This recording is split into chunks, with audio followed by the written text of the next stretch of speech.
Hello friends, study with Saurabh YouTube channel पे आपका स्वागत है। हम लोग ने एक नई सीरीज स्टार्ट की है एनसीईआरटी जो 6th से 12th जो एनसीईआरटी है उसकी जो नई एक सीरीज स्टार्ट की है। उसके जो ऑब्जेक्टिव क्वेश्चंस हैं उनको हम इन जो सीरीज़ है इसमें देखने का प्रयास करेंगे। इससे जितने भी ऑब्जेक्टिव क्वेश्चन एनसीईआरटी से बन सकते हैं उसको मैं यहाँ पे आपके समक्ष लाने का प्रयास करूँगा। तो ये इस सीरीज़ का द्वितीय पार्ट है। हम लोग प्राचीन इतिहास देख रहे हैं और प्राचीन इतिहास में पहला चैप्टर पाषाण काल देख रहे हैं जो कि सबसे बोरिंग चैप्टर है, लेकिन इन्हें हम इंटरेस्टिंग बनाने का प्रयास कर रहा हूँ, शायद बना पाऊँ।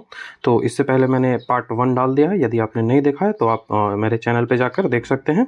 वहाँ पे ये प्लेलिस्ट भी बना हुआ है एनसीईआरटी करके, ठीक है। एनसीईआरटी 6 to 12 ऐसा करके एक प्लेलिस्ट बना हुआ है, तो वहाँ से आप इन वीडियोज़ को पहले पार्ट 1 को देख लें, उसके बाद पार्ट 2 को ही देखेंगे, ठीक है। ये आने वाले जितने भी एग्ज़ाम्स हैं जिनमें सामान्य अध्ययन से प्रश्न आते हैं, हिस्ट्री से प्रश्न आते हैं, वहाँ ये काफ़ी इम्पोर्टेंट होगा। यदि आपको वीडियो अच्छा लगता हो तो आप हमारे चैनल को सब्सक्राइब कर लें, वीडियो को लाइक शेयर कमेंट जरूर कर लें और अपने दोस्तों को हमारे चैनल को बताएं जिससे वो हमसे जुड़ सके और जो हमारा कंटेंट है उससे लाभ लेकर अपनी जॉब सुनिश्चित कर सकें। ये हमारा टेलीग्राम का QR कोड है, आप QR कोड से ज्वाइन कर सकते हो या फिर आप सीधा आप लिंक मैं डिस्क्रिप्शन में दे दूंगा, वहाँ से आप लिंक से ज्वाइन कर सकते हो। तो टेलीग्राम चैनल को ज्वाइन ज़रूर कर लें क्योंकि जो इंपॉर्टेंट PDFs होती हैं, इंपॉर्टेंट जो इन्फॉर्मेशंस होती है वो मैं यहाँ पर देने का आपको प्रयास करता हूँ। ये जो हम इसमें डिस्कस कौन करेंगे तो डिस्कस इसमें हम 3 किताबें करेंगे। 6th क्लास मैंने पहले वीडियो में भी बताया है, 6th class, 11th class and 9th class, ठीक है। इन तीनों में ही प्राचीन इतिहास दिया हुआ है, तो हम तीनों को लेकर चलेंगे, ठीक है। और कुछ एक्स्ट्रा इन्फॉर्मेशन है कि एनसीईआरटी के इसमें हम ऑब्जेक्टिव क्वेश्चन देखते हैं, इंपॉर्टेंट फैक्ट्स देखते हैं, उसके बाद PYQ क्वेश्चंस को देखेंगे। तो अभी तो हम इस पे ही चल रहे हैं, उसके बाद ये भी साथ साथ देखने का प्रयास करते हैं। थोड़ा सा इंपॉर्टेंट फैक्ट्स भी मैं बताता हूँ, उसके बाद हम जो ख़त्म हो जाएगा उसके बाद हम इसके PYQ क्वेश्चन को देखेंगे। तो पिछली कुछ जो थ्योरीज पार्ट हैं जिनको हमें सबसे पहले देख लेना चाहिए। कुछ थ्योरीज पार्ट जैसे ताम्रपाषाण कालीन संस्कृति है उसके बारे में कुछ इन्फॉर्मेशन है जिनको हमें देखना चाहिए। जो ताम्रपाषाण कालीन संस्कृति थी इनमें पत्थर और तांबे के उपकरण खास करके मिलते हैं। किसके मिलते हैं? स्टोन के मिलेंगे, पत्थर के मिलेंगे और कॉपर के मिलेंगे, ठीक है। तांबा के आपको उपकरण यहाँ पे मिलेंगे, तांबा और स्टोन के, ठीक है। उसके बाद ये जो पहला धातु जो था वो तांबा ही था जिसका प्रयोग किया गया था, ये आपको बता दिया गया है 5000 वर्ष पूर्व, ठीक है। 5000 BC में ये जो इसके अवशेष आपको तांबा के जो यूज है उसके अवशेष आपको मिलेंगे। इसको चालकोलिथिक युग भी कहा जाता है। जो ताम्रपाषाण कालीन संस्कृति है इसे चालकोलिथिक युग भी कहा जाता है, ये आपने पढ़ा होगा। ये जो संस्कृति थी वो ग्रामीण संस्कृति थी, ठीक है। ये संस्कृति थी वो ग्रामीण संस्कृति थी, ये भी याद रखेंगे। ये जो संस्कृति थी इससे आगे चलकर कई सारे संस्कृतियों का डेवलपमेंट हुआ था, ठीक है। ये जो कई सारे संस्कृति इनमें डेवलप होते जिसमें बनास या आहर संस्कृति जो कि राजस्थान में डेवलप हुआ था, उसके बाद कायथा संस्कृति जो कि मध्य प्रदेश में डेवलप हुआ था, उसके बाद मालवा संस्कृति जो कि ये भी मध्य प्रदेश में ही डेवलप हुआ था, और उसके बाद जोरवे जो संस्कृति थी वो महाराष्ट्र में डेवलप हुआ था। तो इनके बारे में भी हम थोड़ा सा जानने का प्रयास करेंगे कि कौन कौन सी संस्कृति है, उसके क्या रेलेवेंस है, उनसे क्या सवाल पूछे जाते हैं। तो सबसे पहले हम बनास संस्कृति जिसे आहर संस्कृति भी कहा जाता है, ये राजस्थान में डेवलप हुआ था, इसके बारे में कुछ इन्फॉर्मेशन लेंगे, ठीक है। ये जो है इसका डेवलपमेंट 2100 से लेके 1500 ईस्वी के बीच इसका जो डेवलपमेंट है उसको रखा गया था। इसमें जो घर होते थे वो कैसे होते थे? तो घर होते थे वो स्टोन के बने हुए होते थे, ठीक है। स्टोन के बने हुए घर हुआ करते थे, ठीक है। इसमें तांबा के कुल्हाड़ी, छुरियाँ, चादर, ये सब आपको जो अवशेष हैं वो आपको देखने को यहाँ पे मिलेंगे, ठीक है। उसके बाद जो नेक्स्ट है वो कायथा संस्कृति है। कायथा संस्कृति जो कि मध्य प्रदेश में, इनके नाम जरूर याद रखेंगे लोकेशन के साथ। तो यही से जो सवाल है वो यहाँ पे पूछे जाते हैं। जो कायथा संस्कृति है वो कायथा और एरन में आपको मिलेंगे। एरन का अभिलेख आपको पता होगा, जो सती प्रथा का जो पहला अवशेष मिलता है वो एरन के अभिलेख से ही मिलता है जो कि मध्य प्रदेश में है। एरन का अभिलेख के बारे में आपको इन्फॉर्मेशन होगी कि भानुगुप्त जो था, भानुगुप्त का जो गोपाल नामक एक सैनिक था, भानुगुप्त उस समय का राजा था और गोपाल नामक उसका सैनिक था। तो गोपाल नामक सैनिक के ही पत्नी का पहली बार सती प्रथा के उल्लेख में इसकी चर्चा होती है, ठीक है। तो ये जो हम कायथा संस्कृति में बात कर रहे हैं तो वो मृदभांड पे हड़प्पा की प्रभाव दिखता है। ठीक है, कायथा संस्कृति का जो मृदभांड था, मृदभांड कहने का मतलब जो बर्तन होते थे, मिट्टी के बर्तन जो मिट्टी के होते थे, उनमें हड़प्पा संस्कृति का प्रभाव दिखता है। ठीक है, अस्टेटाइट या कार्नेलियन या कीमती पत्थर, इन सब का उस समय यूज किया जाता था। ठीक है, अस्टेटाइट, कार्नेलियन और कीमती पत्थर जो है वो उसके हार यहाँ से प्राप्त हुए हैं। ठीक है, ये कुछ अवशेष हैं जो सत्यप्रथा के बारे में, एरन अभिलेख के बारे में हमने चर्चा कर ली। जो नेक्स्ट संस्कृति है वो मालवा संस्कृति है, जो जानने की आवश्यकता है। मालवा आप जानते होंगे कि मध्य प्रदेश का ही एक पार्ट है। तो नबड़ा टोली से यहाँ पे नबड़ा टोली, ठीक है, नबड़ा टोली से कृषि के अवशेष मिले हैं। ठीक है, नबड़ा टोली से कृषि के अवशेष मिले हैं और मृदभांड के लिए भी ये जो प्रसिद्ध यहाँ पे था। ठीक है, मृदभांड के लिए ये भी प्रसिद्ध था, तो ये भी आप याद रखेंगे। जो जोरेवा संस्कृति है, जोरवे संस्कृति, यहाँ से सबसे ज़्यादा सवाल मैंने प्रीवियस ईयर में देखा है, तो ये महाराष्ट्र में है। सबसे पहले तो इन्फॉर्मेशन आपको यही याद रखना है कि जोरवे जो संस्कृति है वो महाराष्ट्र में है। इसके जो कई सारे स्थल हैं जिनमें प्रमुख है जोरवे, निवास, दौमाबाद, ये काफ़ी इम्पोर्टेंट है, और इनाम गांव, ये दो इम्पोर्टेंट है।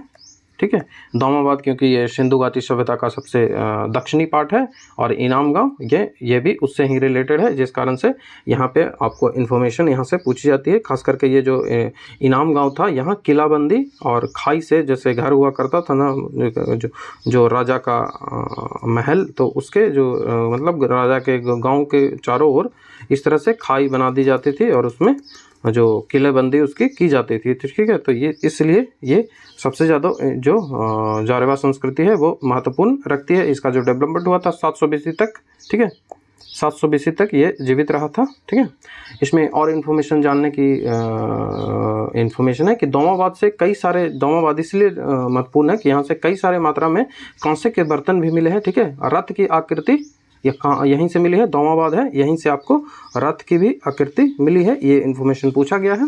और गोइंडा, हाथी, भैंस, ये सब का जो है यहाँ पे आपको मिला है, अवशेष मिले हैं। ये जो दौमाबाद है इस पे हड़प्पा का असर दिखता है, क्योंकि ये हड़प्पा का सबसे जो इसीलिए इसे हड़प्पा का सबसे लास्ट जो दक्षिणी छोर है वो कहा जाता है। तो ये जोरवा संस्कृति के बारे में इन्फॉर्मेशन थी। जो महापाषाण काल, ठीक है, महापाषाण काल जो है वो इसका जो पीरियड माना जाता है वो 1000 बीसी से लेके 1000 बीसी से लेके 1 बीसी तक महापाषाण काल का जो माना जाता है। ये इसलिए इम्पोर्टेंट है कि महापाषाण कहा जाता है पत्थरों पे जो पत्थरों की जो कब्र होती हैं, क्रेमेटोरियम जो होता है पत्थरों के, उन्हें भी महापाषाण कहा जाता है। जो कि दक्षिणी जो क्षेत्र था उस भारत के दक्षिणी क्षेत्र में इसके इन्फॉर्मेशन आपको देखने को मिल जाएंगे, इसके अवशेष देखने को मिल जाएंगे। दक्षिणी भारत में दक्कन का जो क्षेत्र है, फिर उत्तरी भारत में अभी आपको इसके अवशेष मिलेंगे, उसमें उसके बाद कश्मीर में भी आपको इसके अवशेष मिल जाएंगे। ठीक है, उत्तर पूर्वी भारत में मिलेंगे, दक्षिण में मिलेंगे, ठीक है, दक्षिण भारत में मिलेंगे, और दक्कन का जो क्षेत्र है जो दक्षिण भारत में ही है वहाँ पे इसको अवशेष आपको मिल जाएंगे। ये जो पत्थर की कब्र होती थी इसमें मानव को दफनाया जाता था, उनके साथ आपको औजार भी लोहे के मिल जाएंगे, घोड़े के कंकाल भी मिल जाएंगे, पत्थर एवं सोने के गहने भी मिल जाएंगे, जिससे उस संस्कृति के बारे में इन्फॉर्मेशन हमको मिलती है। ये जो महापाषाण जो काल थी, यहाँ पे आंशिक शवदाह की पद्धति की जाती थी, जिसके तहत शवों को जंगली जानवरों के खाने के लिए भी छोड़ दिया जाता था। ठीक है, ठीक है, आधा तो जलाया जाता होगा और आधा छोड़ दिया जाता था जंगली जानवरों के लिए। यहाँ से धान और रागी की खेती के अवशेष आपको देखने को मिल जाएंगे, धान और रागी की जो खेती है उसके अवशेष यहाँ पे आपको मिल जाएंगे। ठीक है, और इसका जो काल निर्धारण किया गया है वह मैंने आपको पहले ही बताया दिया, 10,000 बीसी से लेकर 1 बीसी तक इसका काल निर्धारण होगा। ठीक है, ये जो मोनोलिथिक यहाँ पे पत्थर भी मिलते हैं, आपको मैंने पहले भी इसके बारे में बताया है, मोनोलिथिक यहाँ पे पत्थर भी मिलते हैं। तो हमने इस जो जितनी भी संस्कृतियाँ थी जो हमसे पूछे जाने की संभावना थी उनको हमने डिस्कस कर लिया, और उसके बाद अब हम क्वेश्चंस को देखेंगे कि किस तरह के जो क्वेश्चंस हैं वो हमको देखने को मिलते हैं। ठीक है, भारतीय प्राचीन इतिहास का जो विकास है, प्रागैतिहासिक काल, आगे ऐतिहासिक नवपाषाण, ये सब पे चर्चा की थी। उसके बाद 10 क्वेश्चंस देखे थे। ठीक है, तो 10 क्वेश्चन देखे थे, उसके बाद के जो क्वेश्चंस हैं उनको हम आज कंटिन्यू करेंगे। ठीक है, देखिए, तो 11वां सवाल हमारा है कि आदिकाल के संदर्भ में क्या सही है, ठीक है? जो प्राचीन काल है उसके बारे में कुछ इन्फॉर्मेशन आपको बताई जा रही है, इनमें आपको चूज़ करना है कि कौन-सा सही है। तो स्त्रियाँ बर्तन बनाने के लिए चाक का प्रयोग नहीं करती थी। चाक, वो कुम्हार के पास आपने ऐसा देखा होगा ना, डंडे से घुमाया जाता है, उसपे मिट्टी रखकर बर्तन बनाया जाता है, उसको चाक बोलते हैं। तो स्त्रियाँ जो है वो चाक का प्रयोग नहीं करती थी, ठीक है? तो ये सही है, ठीक है? स्त्रियाँ चाक का प्रयोग आदिकाल में नहीं करते थे। जो ताम्रपाषाण काल में कुम्हार जो है अपने बर्तनों को सुंदर रूपांकन करने लगे थे, ठीक है?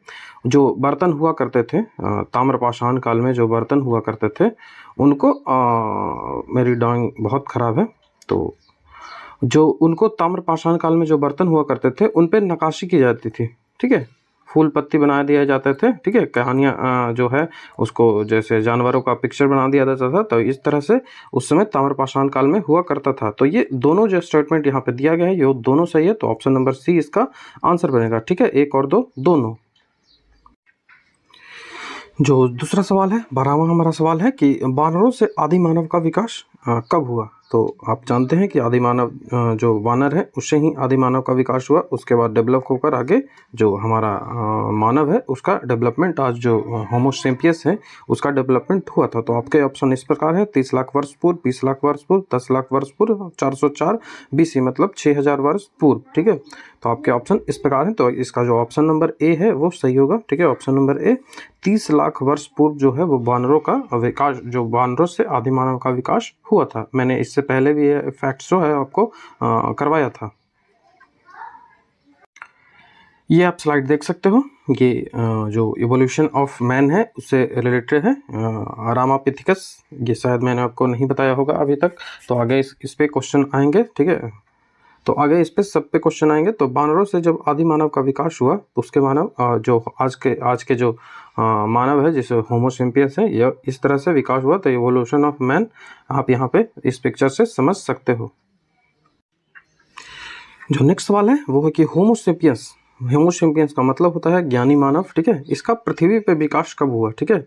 जो होमो सेपियंस थे वो पृथ्वी पे कब आए थे ये आपसे पूछा जा रहा है। तो 30 से 40 हजार वर्ष पूर्व, 20,000 वर्ष पूर्व, 10,000 वर्ष पूर्व, 50,000 वर्ष पूर्व। आपके जो ऑप्शन है वो इस प्रकार है।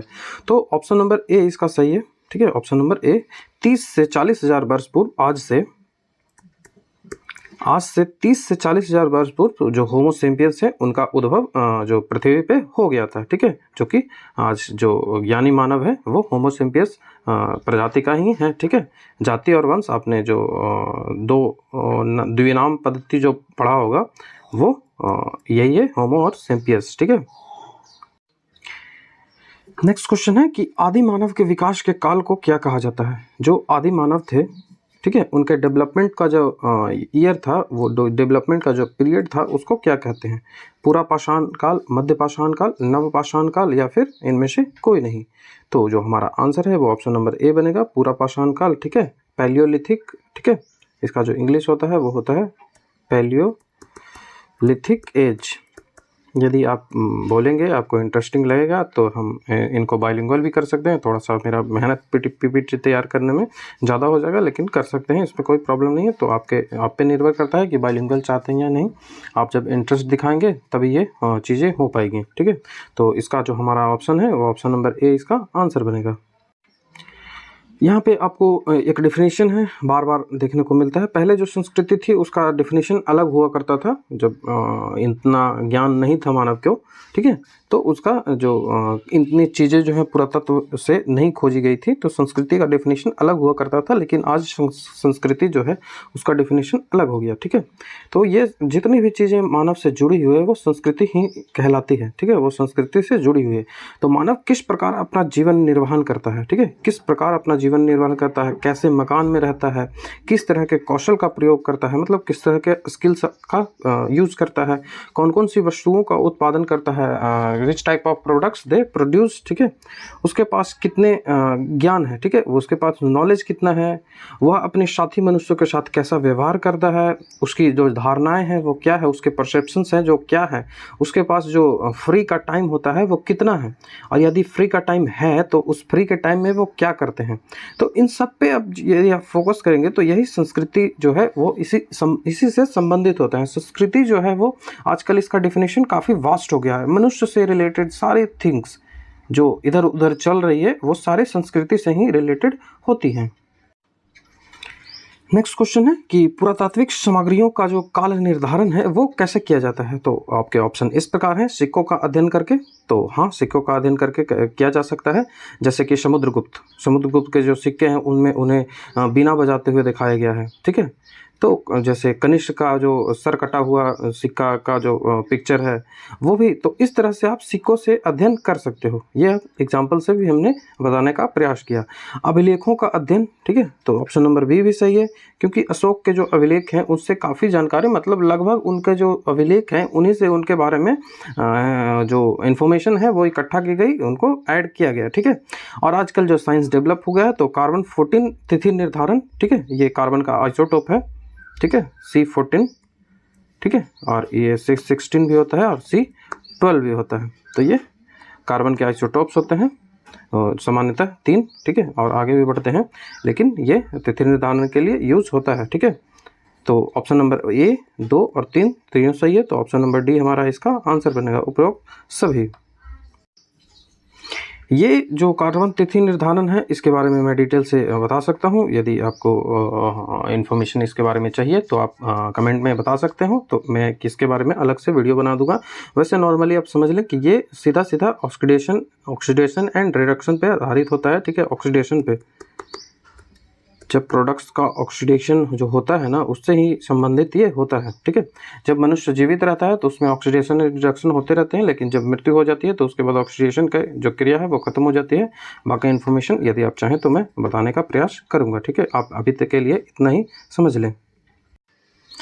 जो नेक्स्ट सवाल है वो है कि जो पृथ्वी की आयु है वो कितनी है। पृथ्वी की आयु कितनी है, तो 4 अरब 50 करोड़ वर्ष, 5 अरब 50 करोड़ वर्ष, 30 करोड़ वर्ष, या इनमें से कोई नहीं। तो ऑप्शन नंबर ए इसका आंसर है, 4 अरब 50 करोड़ वर्ष, ठीक है। ये बीपीएससी में पूछा गया है, बीपीएससी में ये सवाल पूछा गया है। 4 अरब 50 करोड़ वर्ष जो है वो पृथ्वी की आयु अभी से है, तो इसे आप याद रखें। ये एनसीईआरटी जो है उसमें दिया हुआ है, तो इसको याद रखें, और बीपीएससी ने इसे पूछा भी है।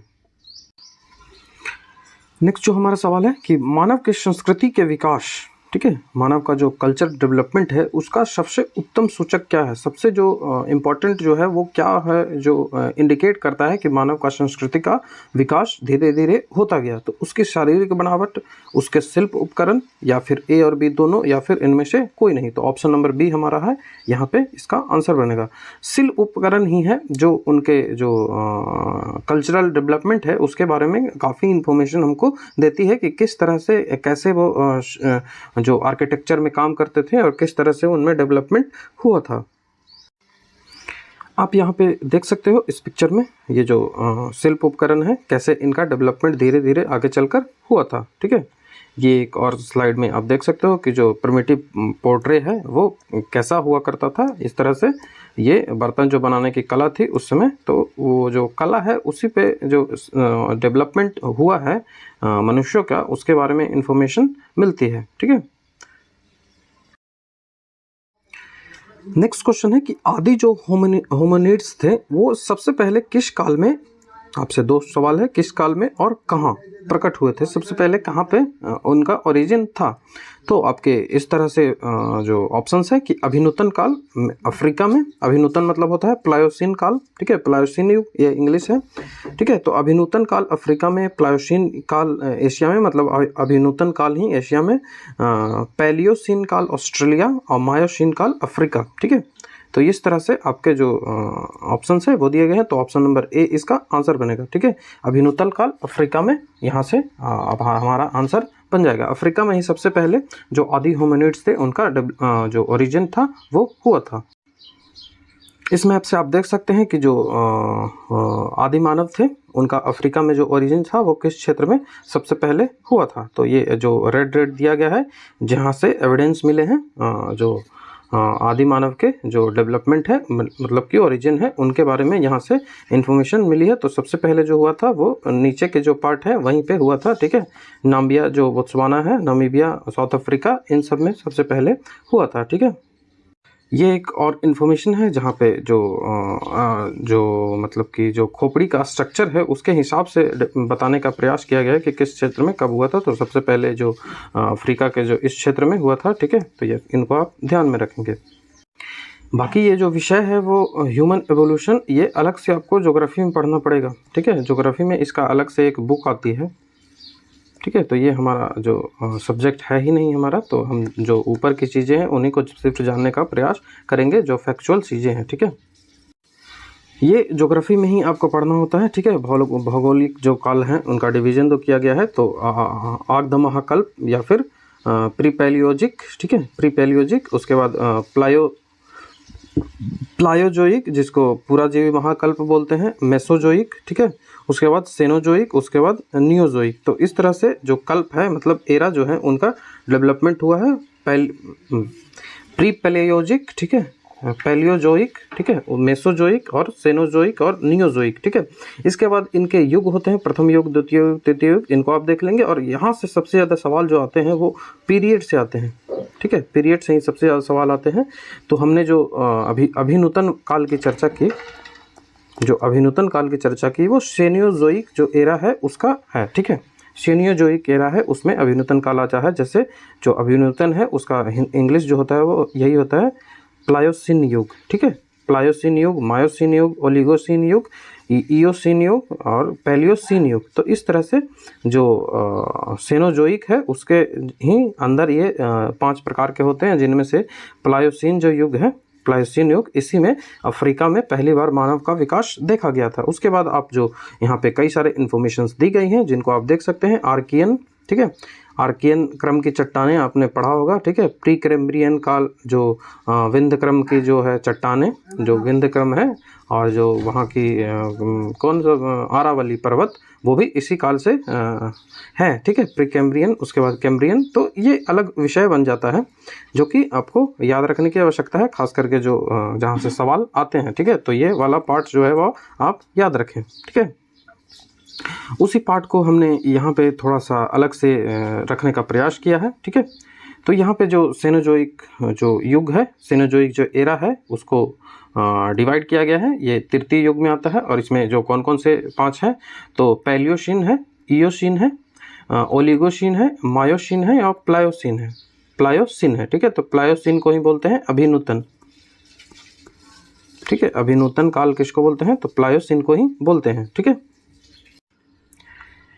नेक्स्ट जो सवाल है वो आपसे पूछा जा रहा है कि रामापिथिकस, ठीक है, रामापिथिकस के अवशेष है जो भारत में वो कहाँ मिले हैं। लगभग 80 लाख वर्ष पहले जो है वो उसके अवशेष जो मिले थे, उनका जब स्टडी किया गया तो ये पता चला कि वो 80 लाख पूर्व के हैं। तो ये अवशेष जो है वो कहाँ मिले हैं, तो आपके ऑप्शन है नर्मदा नदी घाटी, शिवालिक, नीलगिरी या मेघालय का पठार।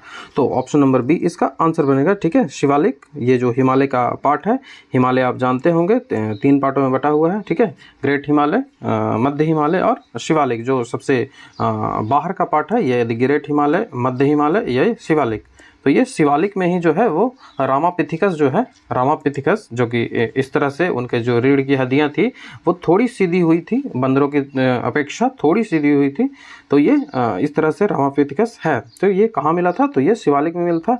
कई आप जो स्टूडेंट्स हैं वो नर्मदा घाटी सोच रहे होंगे, लेकिन नहीं है। जो भारत में ह्यूमन का जो अवशेष मिला है वो नर्मदा घाटी से मिला है, ना कि रामापिथिकस के जो अवशेष हैं वो, ठीक है। तो ये शिवालिक आप याद रखेंगे। जो ह्यूमन का एवोल्यूशन है, ठीक है, जो ह्यूमन का एवोल्यूशन है उसमें सबसे पहले जो आता है वो रामापिथिकस है, ठीक है। उसके बाद ऑस्ट्रियोलोपिथिकस, ठीक है। उसके बाद होमो हैबिल्स, उसके बाद होमो इरेक्टस। मतलब धीरे धीरे जब उनकी रीढ़ की हड्डियाँ सीधी चली गई, खास करके जब होमोसेपियंस का जब उद्भव हुआ तो वो देखिए इनकी एकदम हड्डियाँ एकदम सीधी हुई, बाल भी जो इतने हुआ करते थे, जो देख रहे हैं यहाँ पे कितने शरीर पे बाल हैं उन सब में। लेकिन होमोसेपियंस में आगे चल के ये बाल जो है वो उसकी संख्या कम गई, ठीक है, उसकी मात्रा जो है वो कम गई। तो इस तरह से जो आधुनिक मानव है, जिसे ज्ञानी मानव कहा जाता है, होमोसेपियंस, उसका डेवलपमेंट हुआ। ये अलग विषय है, लेकिन हमने थोड़ी सी चर्चा इस पर कर ली। जो रामापिथिकस है उसके बारे में कुछ इन्फॉर्मेशन है वो आप लग सकते हो। तो रामापिथिकस जो है वो लेविश ने 1932 ईस्वी में रामापिथिकस के जीवाश्म की खोज भारत के शिवालिक पहाड़ी की प्लायोसिन चट्टानों में की थी, ठीक है। प्लायोसिन की आपको वो चर्चा बता दी ना, प्लायोसिन कब है, तो प्लायोसिन अभिनूतन, ठीक है, अभिनूतन काल कहा जाता है प्लायोसिन को, इसका हिंदी है अभिनूतन। ये और ये किस काल से रिलेटेड है, इसका एरा कौन सा है, अभी मैंने आपको बताया इसका एरा, आप इसे कमेंट में जरूर बताएंगे कि कौन सा एरा है, ठीक है। रामापिथिकस 14 से 15 मिलियन वर्ष पूर्व प्लायोसिन युग के निवासी थे, ये हमने आपको बताया प्लायोसिन के बारे में। रामापिथिकस आधुनिक मानव के बातें ही 2 पैर पर चलना था, ठीक है। और रामापिथिकस आधुनिक मानव की तरह ही कठोर एवं नट और बीज जैसे सूखे फलों का सेवन करते थे, ठीक है। तो ये कुछ रामापिथिकस के बारे में इंफॉर्मेशन थी जो आपको याद रखने की आवश्यकता है। उसके बाद जो नेक्स्ट हमारा सवाल है कि वो पहला वानर जो मानव जैसा सीधा चलता था, ठीक है, और होमोनिड्स से मिलता जुलता था के अवशेष मध्य अफ्रीका में पाए जाते हैं, उसका नाम क्या है, ठीक है। फिर से क्वेश्चन को समझिए कि जो पहला वानर था जो मानव जैसा सीधा चलता था और होमोनिड्स से मिलता जुलता था, ठीक है, जिसके अवशेष है वो कहाँ मिले हैं, तो मध्य अफ्रीका में इसके अवशेष पाए गए हैं। और उसका नाम आपसे पूछा जाए कि उसका नाम जो है वो क्या है, तो इसका जो ऑप्शन आपके इस प्रकार है, ऑस्ट्रेलोपिथिक्स, ठीक है, जिजांथ्रोपस, पिथिक्रोपस और सिनांथ्रोपस, ठीक है। तो ऑप्शन नंबर ए जो है इसका आंसर बनेगा, आप देख सकते हैं ऑस्ट्रेलोपिथिकस, ठीक है। ऑस्ट्रेलोपिथिकस जो है वो ये है, इसका जो मिलता जुलता किससे था, तो होमोनिड से मिलता जुलता था और इसके अवशेष अफ्रीका में मिले हैं, ठीक है, ऑस्ट्रेलोपिथिकस।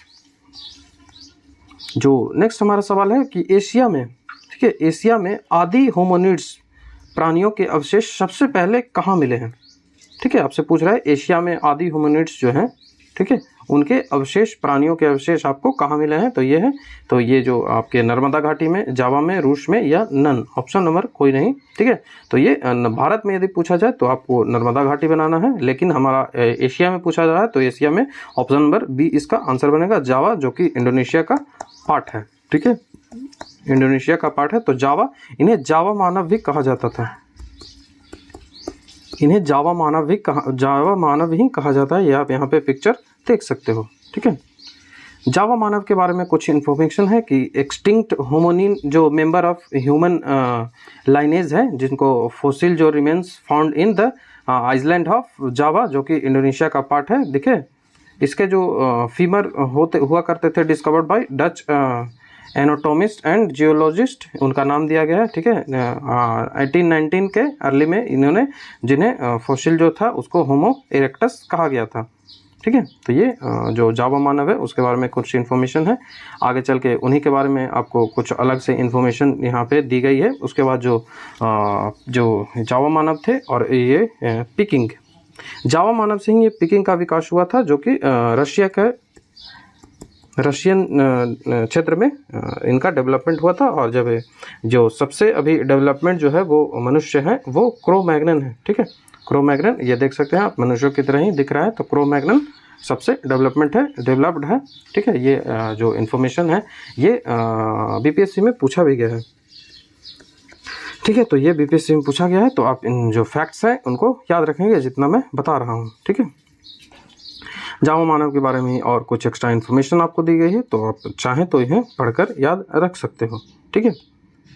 जो जावा मानव थे इसको पिथिक्रोम्पस इरेक्टस कहा जाता है, जावा मानव जो था पिथिक्रोम्पस इरेक्टस कहा जाता था, ठीक है, क्योंकि ये सीधा चल सकते थे। रूस का जो पिकेड मानव है, जो जैसा कि मैंने बताया यहाँ पे ये जो पिक्चर लगा हुई है, सिंथ्रोपस कहा जाता है, ये जावा मानव से ही डेवलपमेंट इनका हुआ था, ठीक है। देखिए ये क्वेश्चन आ गया, ये बीपीएससी में पूछा गया है, तो सबसे विकसित जो होमोसेपियंस जो है वो उनका नाम क्या था, सबसे विकसित होमोसेपियंस का नाम क्या था, तो वो क्रो-मैग्नन था, ठीक है, क्रो-मैग्नन। तो ऑप्शन नंबर ए हमारा आंसर बनेगा, क्रो-मैग्नन। इस पिक्चर में आप देख सकते हैं कि किस तरह से, कई बार मैंने ये पिक्चर आपको दिखाया है, तो यही क्रो-मैग्नन के बारे में इंफॉर्मेशन है। हमने डिटेल्ड एक्सप्लेनेशन के साथ इम्पॉर्टेंट फैक्ट्स एंड जो प्रीवियस क्वेश्चंस जो एनसीईआरटी के बन सकते थे उनको डिस्कस करने का प्रयास किया। तो हमने इनमें 10 क्वेश्चन लगभग डिस्कस किए, उसके बाद कुछ थ्योरीज डिस्कस की। तो वीडियो ज़्यादा लंबा हो जाएगा, इसलिए मैं अगला पार्ट इसका पार्ट 3 लेके आऊँगा, ठीक है। पार्ट 3 में हम क्या डिस्कस करेंगे, तो पार्ट 3 में हम इसके जो प्रीवियस ईयर के क्वेश्चंस इस एज से पूछे गए हैं उनको हम डिस्कस करेंगे। उसके बाद हम नेक्स्ट चैप्टर में बढ़ जाएंगे, ठीक है। तो हम जो इसके जो क्वेश्चंस है प्रीवियस ईयर के उनको डिस्कस करने का प्रयास करेंगे, ठीक है। तो यदि आपको वीडियो अच्छा लगा हो तो आप हमारे चैनल को सब्सक्राइब कर लें, वीडियो को लाइक शेयर कमेंट जरूर कर लें, वीडियो को लाइक कमेंट जरूर कर लें। आपका अप्रिशिएशन हमारे लिए काफ़ी महत्वपूर्ण है, जिस कारण से कमेंट जरूर करें आपको वीडियो कैसा लग रहा है। वीडियो देखने के लिए थैंक यू। और आप हमारे टेलीग्राम चैनल से जुड़ना ना भूलें, ये जो लिंक है वो डिस्क्रिप्शन में दे दूंगा। उसके बाद टेलीग्राम का जो QR कोड है वो आप यहाँ से भी ज्वाइन कर सकते हो। वीडियो देखने के लिए थैंक यू।